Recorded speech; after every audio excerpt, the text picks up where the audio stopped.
This is a Teja News Television broadcast.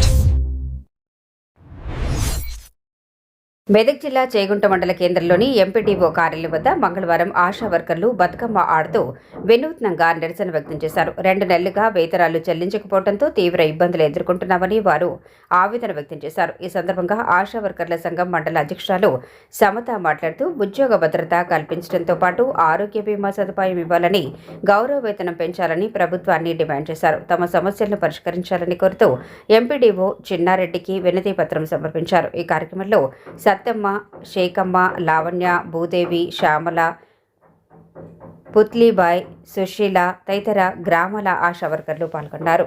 BSc Medak district అధ్యక్షురాలను, రాష్ట్ర ఉపాధ్యక్షురాలను.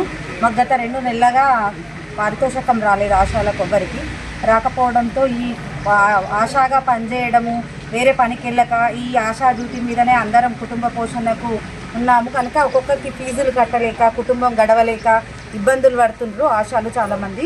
అందుకోసమే అందరం మాకు వెంటనే ప్రభుత్వం నుంచి మా సాలరీలు, పారితోషికాలు విడుదల కావాలని చెప్పేసి మేము నిరసనలు ప్రభుత్వాన్ని తెలియజేస్తున్నాం. అయినా సరే గత 13వ తారీఖు నుండి మేము నిరసనలు తెలియజేస్తున్నా. ప్రభుత్వంలో ఎలాంటి చలనం లేదు. మాకు పారితోషికాలు ఇంకా విడుదల చేయలేదు. అలాగే ఇప్పుడు లిటరసీ సర్వే, టీబీ ముక్తి భారత్ అలాంటి ప్రోగ్రాంలు చేయాలి, ఖచ్చితంగా ఆశాలు అటెండ్ కావాలని చెప్పేసి అధికారులు అంటున్నారు. కానీ మాకు గత 3 సంవత్సరాల నుంచి లిటరసీ డబ్బులు కూడా రాలేవు. ఆశాగా పనిచేసినాం. ఇలా సర్వేలు చేసుకుంటూ పోతే, డ్యూటీలు చేసుకుంటూ పోతే మాకు డబ్బులు రావట్లేదు అని చెప్పేసి స్టేట్ మొత్తంగా ఆశాల నిర్ణయం తీసుకొని మేము విధులకు హాజరు కావద్దని చెప్పేసి అనుకున్నాము. కనుక మాకు కాంగ్రెస్ మేనిఫెస్టోలో ఇచ్చిన 18,000 వేతనం ఇస్తా, ఫిక్స్డ్ వేతనము, ఉద్యోగ భద్రత కల్పిస్తా అని చెప్పేసి రేవంత్ సారు మేనిఫెస్టోలో పెట్టడం జరిగింది. కనుక ప్రభుత్వం వచ్చి 2 సంవత్సరాలు గడిచిపోయింది, 2.5 సంవత్సరాలకు వస్తుంది. కనుక ఎలాంటి ఊసు ఆశాల గురించి తీయడం లేదు.